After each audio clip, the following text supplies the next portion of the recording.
যাচ্ছি। যেই শেখ হাসিনা নিজে জানে যে তিনি একজন খুনি, সে কারণেই তিনি পালিয়েছেন। না হয় তিনি বাংলাদেশে থাকতে তো পারতেন, তিনি থাকলেন না। কারণ কি? তিনি জানেন যে তার ফাঁসি হবে, তার কঠিন পরিস্থিতি হবে, মানুষ তার উপরে ক্ষিপ্ত, তাই তিনি এয়ার ফ্লাইট নিয়ে স্পেশাল চলে গিয়েছেন। আর আমরা তাদের জন্য মায়া দেখাতে ব্যস্ত। তত্ত্বাবধায়ক সরকার ছাড়া সামনে নির্বাচন করতে দেয়া হবে না।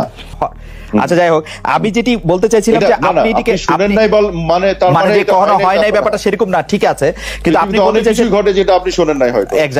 নতুন করে এবং দুঃসাহস, যেটা কল্পনা করা যায় না, যে বাংলাদেশের সরকারের টাকায় চলবে, সরকারের টাকায় খাইবে, সরকারের টাকায় জীবনযাপন করবে, সরকারের টাকায় সব করবে, আবার সরকারের পতন চেয়ে লিফলেট বিতরণ করবে। এই রকমের দুঃসাহস বাংলাদেশে কোনো আমলে কোনো সরকারের সময় আমার চোখে পড়ে নাই, যেটা এখন আওয়ামী লীগ তাদের এই খুনি হাসিনার দোসররা বাংলাদেশে করে বেড়াচ্ছে। আমি কি ভাষায় তাদেরকে বলবো, কি ভাষায় প্রতিবাদ করতে বলবো? আজকের বাকরুদ্ধ হয়ে যাচ্ছি যখন একজন সরকারের কর্মকর্তা, সরকারের চাকরিজীবী, সরকারের বেতন খায়, আমার দেশের ট্যাক্সের টাকায় যে বেতন হয়, সেই বেতনভুক্ত শিক্ষক নামধারী, কখনো বিসিএস ক্যাডার নামধারী, বিভিন্ন ক্যাডাররা আজকের আওয়ামী লীগের লিফলেট বিতরণ করতে রাস্তায় নামছে। আজকে বলছি, এই মাত্র গতকালকের ঘটনা, যে আওয়ামী লীগের লিফলেট বিতরণ করেছেন একজন শিক্ষা ক্যাডারের কর্মকর্তা। তিনি আবার বলছেন এই লিফলেট বিতরণ এটা নাকি তার অধিকার, এটা নাকি তার অধিকার। আমি এই অসভ্য অগণতান্ত্রিক শেখ হাসিনার দালালকে জিজ্ঞেস করতে চাই, তুমি যে লিফলেট বিতরণ করছো এই সরকারের পতন চেয়ে এবং তোমার মা শেখ হাসিনাকে বাংলাদেশে আনার জন্য, তুমি এই বাংলাদেশে বসবাসের অধিকার রাখো কিনা? জুলাই অভ্যুত্থানে যেই মানুষগুলোকে তোমার মা ডাইরেক্ট সরাসরি হত্যা করেছে, সেই মাকে তুমি বাংলাদেশে ফেরত আনতে চাও কি কারণে? কোন জায়গা থেকে তুমি আনতে চাও? তুমি কার সন্তান যে বাংলাদেশের সমগ্র নাগরিকদের বিরুদ্ধাচরণ করে তুমি লিফলেট বিতরণ করার দুঃসাহস পেলে কোত্থেকে? আমি মনে করি এই সরকারের শুধু তাকে গ্রেপ্তারের মধ্য দিয়ে সীমাবদ্ধ নয়, তাকে গ্রেপ্তার করুন, যেখানে যেটা ঢুকানোর দরকার সেটা ঢুকান। জনগণ এই ধরনের মানুষদেরকে পেলে জনগণ আপনাদের কাছে এদেরকে দ্রুত আপনারা আইনের মাধ্যমে তাদের শাস্তি নিশ্চিত করুন। আওয়ামী লীগের লিফলেট বিতরণ করছেন সেই শিক্ষা ক্যাডার কে জানেন? অন্তর্বর্তীকালীন সরকারের পদত্যাগ দাবিতে লিফলেট বিতরণ করছেন লালমনিরহাটের পাটগ্রামের সরকারি জসিমউদ্দিন কাজী আব্দুল গনি কলেজের ইংরেজি বিভাগের সহকারী অধ্যাপক মুকিব মিয়া। বহুত বেড়ে গিয়েছে, 16 বছর বহু যন্ত্রণা করেছে। আমি যে বলেছি যে বাংলাদেশের প্রত্যেকটি রন্ধ্রে রন্ধ্রে আওয়ামী লীগ শেখ হাসিনা ঢুকিয়ে গিয়েছে, মেধার কোনো মূল্যায়ন নাই, শিক্ষার কোনো মূল্যায়ন নাই, এগুলা ডাইরেক্ট ছাত্রলীগ, তার প্রমাণ আপনাকে এখন দিচ্ছি। এই অধ্যাপক মুকিব মিয়া আবার অধ্যাপক লাগাইছে।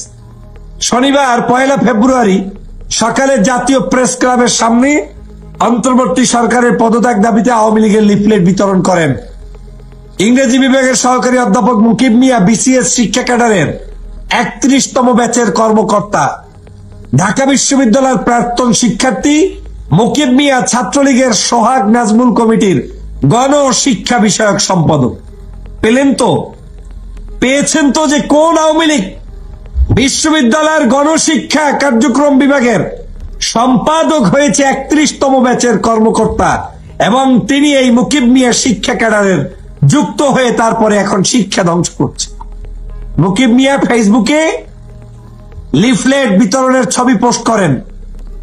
এ নিয়ে অন্তত 13টি খবর শেয়ার করেছেন। ফেসবুক প্রোফাইল ঘুরে দেখা গেছে মুকিব মিয়া ছাত্র জনতার অভ্যুত্থানের শেখ হাসিনার সমর্থক। চিন্তা করেন, এখনো আওয়ামী লীগের সমর্থক। সে আমার টাকা আপনার টাকা বেতন নেয়, আপনি ট্যাক্স দিচ্ছেন, সেই ট্যাক্সের টাকায় এই মুকিবের মতো আওয়ামী লীগের দালালরা বেতন নেয়। আর শেখ হাসিনাকে আবার প্রত্যাবর্তন করানোর জন্য তিনি এখন লিফলেট বিতরণ করে। এগুলোকে যেখানে পান সেখান থেকে ধরে নিয়ে তাড়াতাড়ি শায়েস্তা করার ব্যবস্থা করুন। কত বড় ধৃষ্টতা!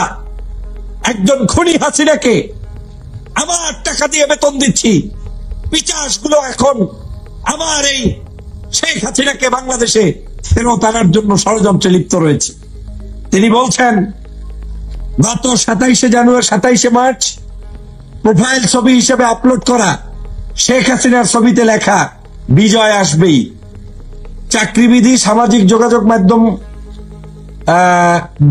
ব্যবহারের নির্দেশনা অনুযায়ী সরকারি চাকরিজীবীর সামাজিক যোগাযোগ মাধ্যমে সরকারের সমালোচনা করার সুযোগ না থাকলেও ডক্টর মোহাম্মদ ইউনূস ও তার নেতৃত্বাধীন অন্তর্বর্তী সরকারের কড়া সমালোচনা করেন মুকিব মিয়া। 5ই আগস্টের পর লোভে পাপ, পাপে ইউনূস বাহিনীর নির্যাতন, নাৎসি হিটলারেও হার মানায়, ইউনূসের নাৎসি বাহিনীর সবল থেকে রেহাই পেল না। শিক্ষার্থীরা বাংলাদেশের গৃহযুদ্ধের দিকে ঠেলে দিবে মব সংস্কৃতি চালু করেছে অবৈধ ইউনূস সরকারের উপদেষ্টারা। জাতিকে প্রস্তুত হতে হবে, অরাজকতা রুখতে হবে, বিয়ে করতে প্রেম করতেও ট্যাক্স দিতে হবে ইউনূসকে, কারণে সে সুদী কারবারি ইউনূস, ঠেলা সামলা জঙ্গি ইউনূসের দিন শেষ ইত্যাদি লেখে লেখে ফেসবুকে পোস্ট করেছেন এই মুকিব। এই যতগুলা কথা বললাম এই সবগুলা শব্দ চয়ন করে এই মুকিব এখনো ফেসবুকে পোস্ট করে যাচ্ছে। এরপরেও আমরা চুপ করে বসে আছি। প্রিয় বন্ধুরা আমার, এসব লেখাকে 2018 সালের সরকারি কর্মচারী শৃঙ্খলা ও আপিল বিধিমালার 3 ধারা অনুযায়ী আচরণ লঙ্ঘনের উল্লেখ করে গত 20 জানুয়ারি শিক্ষা মন্ত্রণালয়ের মাধ্যমিক উচ্চশিক্ষা বিভাগ মুকিব মিয়াকে বিরুদ্ধে বিভাগীয় মামলা করেছে। কেন তাকে চাকরি থেকে বরখাস্ত করা হবে না তা 10 দিনের মধ্যে জানতে নোটিশ দিয়েছে। আত্মপক্ষ সমর্থনে তিনি ব্যক্তিগত শুনানিতে ইচ্ছুক কিনা তাও জানতে চাওয়া হয়েছে। আওয়ামী লীগ সরকারের সময় টানা 10 বছর শিক্ষা মন্ত্রণালয়ের পরিদর্শন ও নিরীক্ষা অধিদপ্তরে ছিলেন মুকিব। তার সহকর্মীরা জানান সে সময় নিয়মিত আওয়ামী লীগের কর্মসূচিতে অংশ নিতেন তিনি।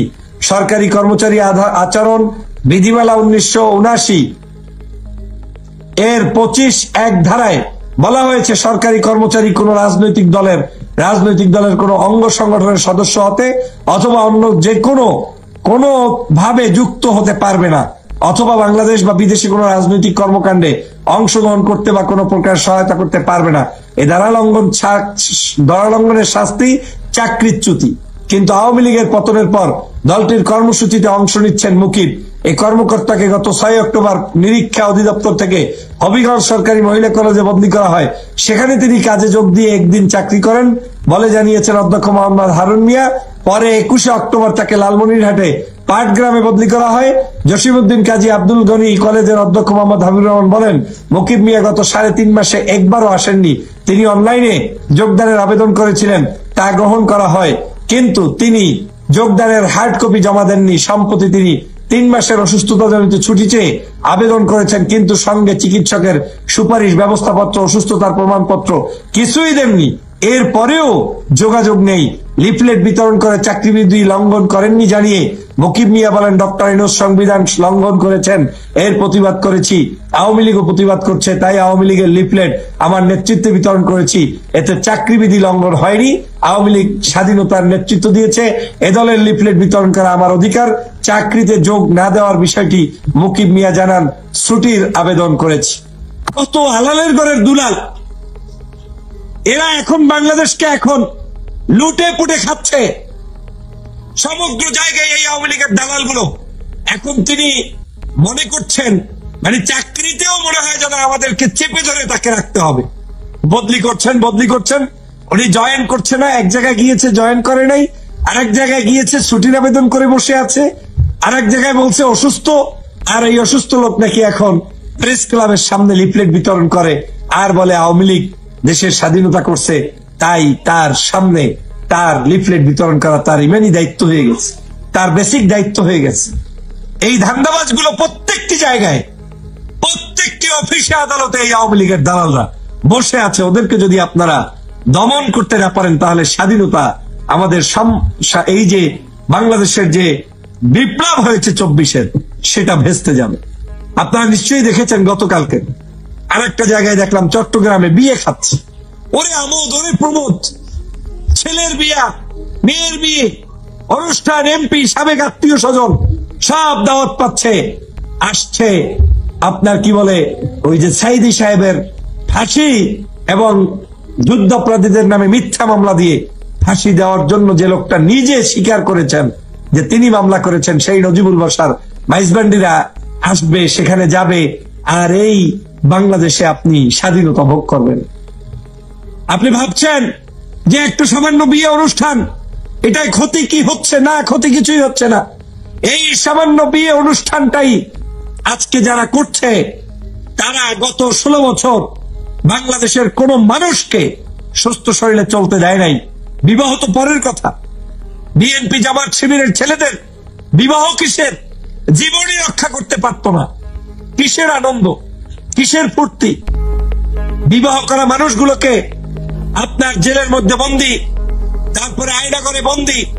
এই যে আমান আল আজমি, তারপরে মীর কাসেম আলীর ছেলে আরমান, এই মানুষগুলোকে নিয়ে গিয়েছে 8-9 বছর জেলের মধ্যে, মানে সেই অন্ধকার গুহার ভিতরে রেখে দিয়েছে। পরিবার জানে না, আত্মীয় স্বজন জানে না তারা সেখানে বেঁচে আছে না মরে গিয়েছে। আবার আপনার এখন তারা বিয়ে অনুষ্ঠান করে। আবার ইলিয়াস আলীকে হত্যা করেছে না গুম করে শেষ করে দিয়েছে, আজ খবরও নাই। মানুষ জানে যে তিনি গুম হয়ে হত্যা হয়ে গিয়েছেন। এই তো তাদের মানবতা। আর তাদের বিবাহটাকে আমরা বিবাহ অনুষ্ঠান দেখে আবার বলি বিবাহ অনুষ্ঠানেও হামলা, বিবাহ অনুষ্ঠানেও মিছিল। আরে এই মানুষগুলো আবার গত 16 বছরে কোনো মানবতার, মানুষের কোনো অধিকার তারা দেয় নাই। বিশ্ববিদ্যালয়ের ছাত্র মোকাদ্দেস ওই যে কুষ্টিয়া ইসলামী ইউনিভার্সিটির 4 বন্ধু মিলে রওনা দিয়েছে। মায়েরা এখনো অপেক্ষা করছে, 4 বন্ধু আজ পর্যন্ত ফেরত আসে নাই। বিবাহ নিয়ে আপনি ব্যস্ত। তো এখন বাংলাদেশে লিফলেট বিতরণ করে, বিবাহ অনুষ্ঠান করে, সরকারি চাকরির টাকাও খায়, আর আপনারা কথা বলতে পারছেন না, প্রতিবাদ করতে পারছেন না। করলে আবার কেউ কেউ বলে অধিকার হরণ হচ্ছে। প্রিয় সহযোদ্ধা ভাইরা, সে কারণে স্পষ্ট করে বলি, এই লোকগুলোর কঠিন শাস্তি চাই। সবার আগে যেই লোকটা এই লিফলেট বিতরণ করেছে তার শাস্তি চাই। তারপরে গতকাল চট্টগ্রামে যারা এই বিবাহ আয়োজন করেছে, কিভাবে আওয়ামী লীগ এখনো বিবাহ খাওয়ার শান্তি পায়, কিভাবে তারা সুযোগ পায়, কিভাবে তারা এখনো পোলাও মাংস দিয়ে ভাত খেতে পারে? অবাক করা কাণ্ড। আমার নেতাকর্মীগুলো ফাঁসি মেরে ফেলেছে, জুলুম করেছে, জেলে নিয়েছে, খালেদা জিয়ার মতো লোককে চিকিৎসা নিতে দেয় নাই, আর আপনারা তাদের বিবাহ নিয়ে ব্যস্ত। বাহ! এই জন্যই আমি বলি, বাংলাদেশের আমাদের চরিত্র হচ্ছে যখন যেটা, ওই 3 মাস পরে সব ভুলে যাই আমরা। আমাদের ইতিহাস এজন্য বর্বর। আমরা অনেক কঠিন কঠিন সময়গুলোতে আমরা এইভাবে লস করি। আমাদের দেশ কখনোই সে কারণে সঠিক লাইনে পরিচালিত হয় না। প্রিয় বন্ধুরা আমার, আজকের সে কারণে বলছি, মানবতা তো তার জন্য যে মানবতার নেত্রী কিংবা নেতা, যে মানবতার জন্য কাজ করে, তার জন্য মানবতা। যেই শেখ হাসিনা 2000 মানুষকে হত্যা করে বাংলাদেশ থেকে বিদায় নিয়েছে, সেই শেখ হাসিনাকে পুনর্বাসন করতে আপনাদের মানবতা উচকে ওঠে। ভাবলে অবাক লাগে আমরা কোথায়